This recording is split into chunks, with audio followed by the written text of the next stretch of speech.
Hello, Rama Pupodu. Hope all are in good health, feeling great, wonderful, having a happy and peaceful life. Now let's continue with Niranjaanandasuamy Chinnaswamy, a great saint called Swami once blessed and guided me. For spiritual fulfillment, one should possess a heart that is soft as a rose petal and as hard and impenetrable as a piece of iron. The seeker should use the iron heart while dealing with the world.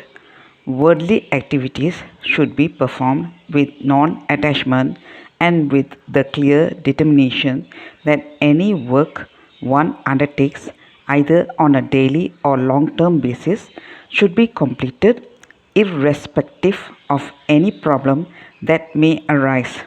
For this, what is most needed is perseverance. On the other hand, the spiritual seeker should use the rose petal heart for total, selfless surrender and service to the Guru.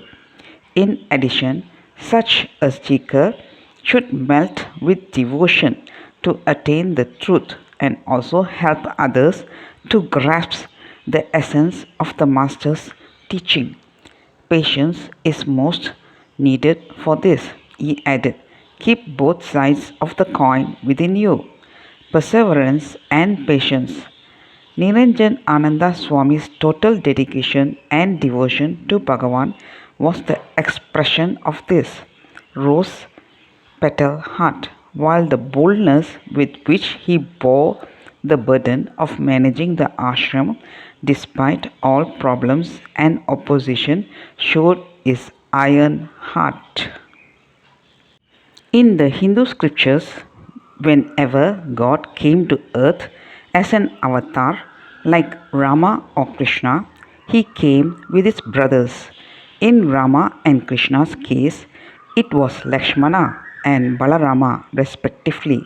Even saints like Jnaneshwar Maharaj and Ramakrishna Paramahamsa had brothers. These brothers perhaps might not have been perfect beings, yet the avatars and saints accepted them and corrected their flaws along the way.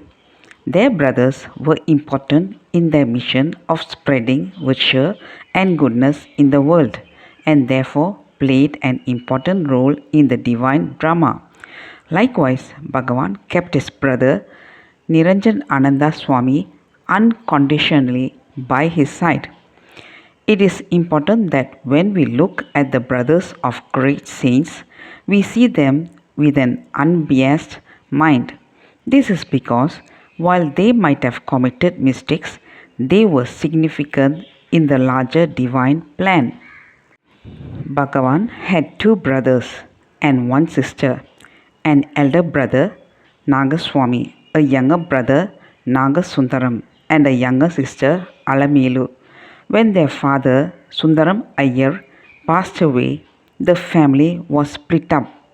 Nagaswamy and Venkataraman came to Madurai, while Mother Alagammal took Nagasundaram and Alamelu to her brother-in-law's house in another town, Manamadurai. At the age of 16, Bhagavan had the death experience and moved to Arunachala. In 1902, the family traced Bhagavan to Arunachala. Nagasundaram came to see his elder brother. Bhagavan was then known as Brahma Swami and was living in Sadguru Swami cave below Virupaksha cave. When Nagasundaram saw his elder brother in ascetic attire and in total silence, he embraced him and wept. He observed that his elder brother was not subject to emotions anymore.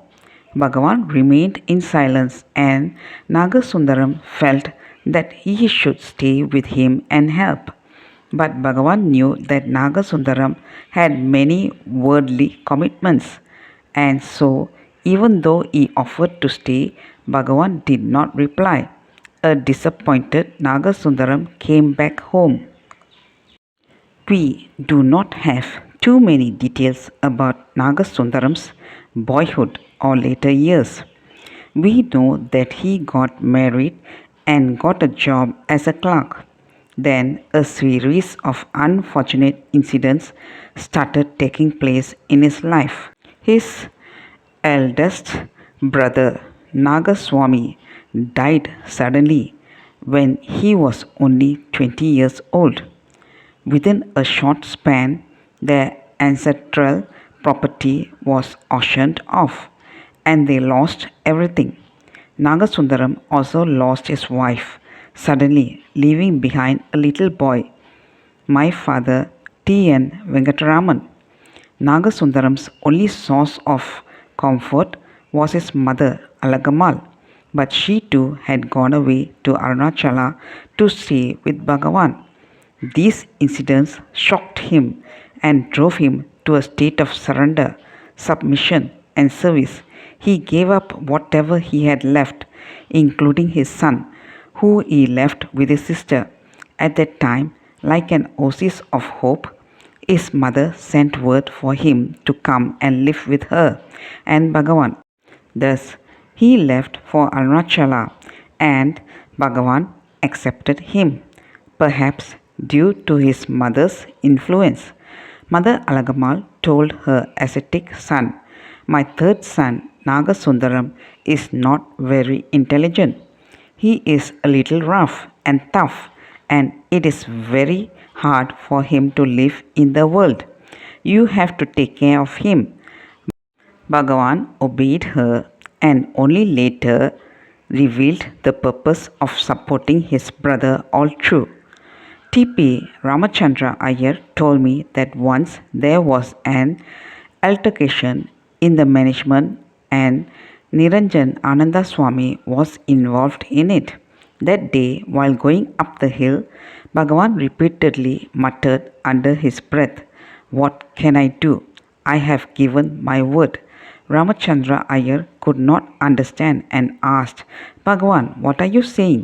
Bhagavan replied, "When my brother came here, my mother took an assurance from me that I will not leave him and that I will protect him and keep him here with me. What can I do?" When Nagasundaram came to Kanda Ashramam, having been beaten by life's trials, he too became an ascetic. He took to austere living and begged in the streets of Tiruvannamalai for food. By that time, Ramana Maharshi has written "Who Am I?" and 5 hymns on Arunachala. There were the popular texts on which most devotees meditated or sang them. Nagasundaram contemplated, studied, and lived a reclusive life.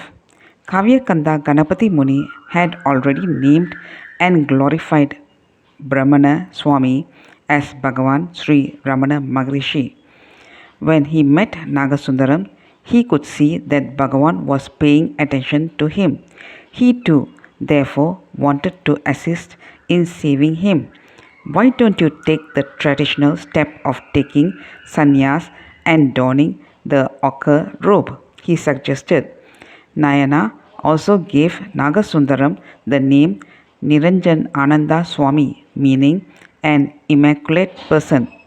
Given the complicated name, everybody started calling him Chinnaswamy, meaning junior Swami, as Bhagavan, his elder brother, was the senior Swami. When Alangammal passed away, Chinnaswamy was among those who carried a body down the hill and brought it to the thorny, bushy place which is now Ramana Ashramam. With help from others, he buried her body in the Samadhi. Kavyakanta insisted that Chinnaswamy perform puja for it. As was customary, a lingam was placed over her body. But while this is usually taken off after some time, they let it remain there. Kavyakanta said, "You must perform puja with all rituals because this is not just a tomb.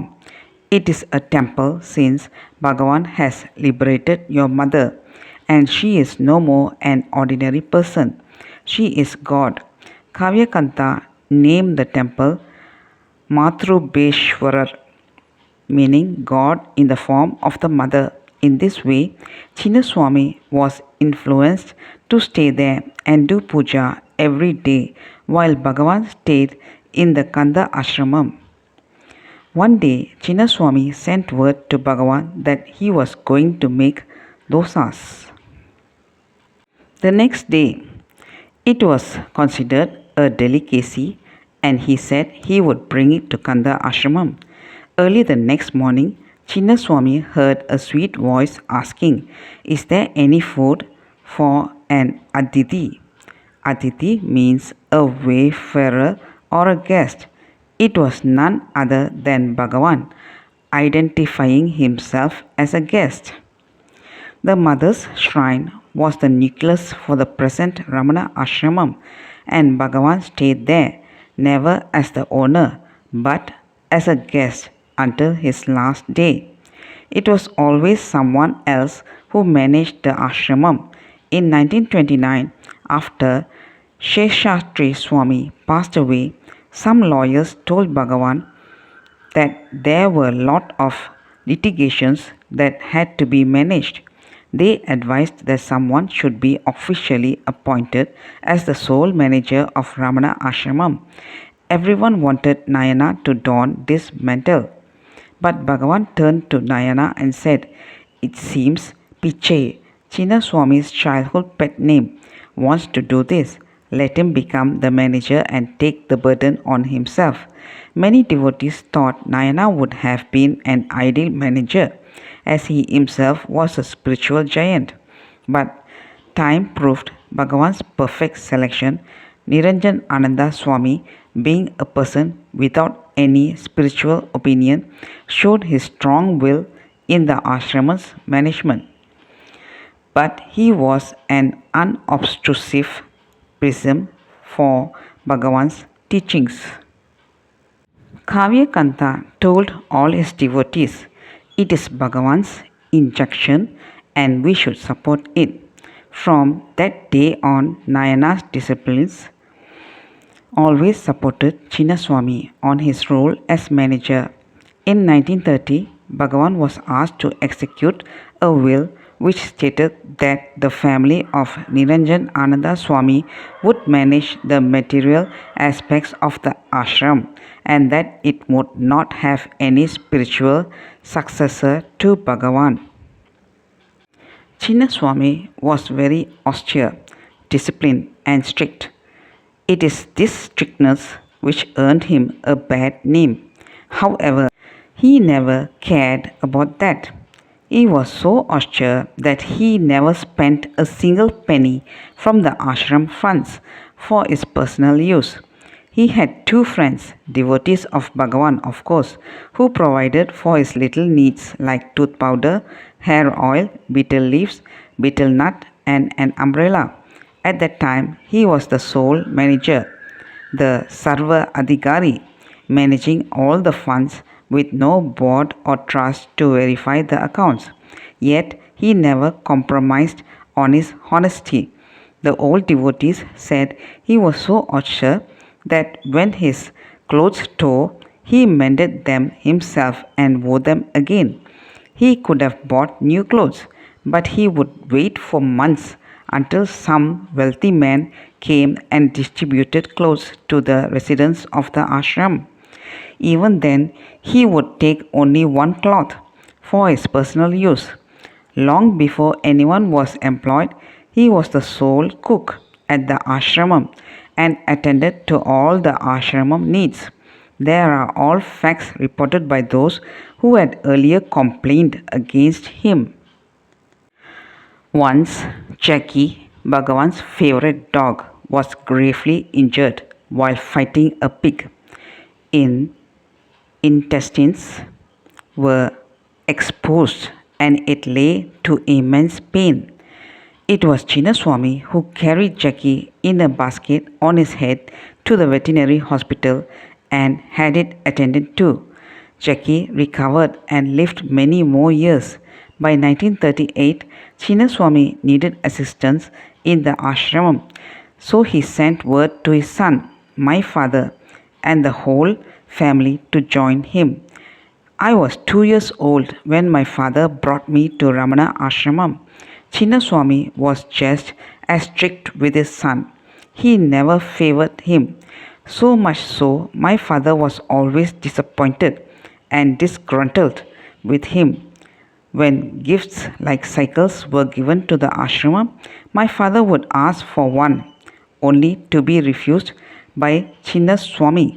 It, if my father pulled a long face, he would tell him, Venkatu, we are commanded by Bhagavan to manage this ashramam.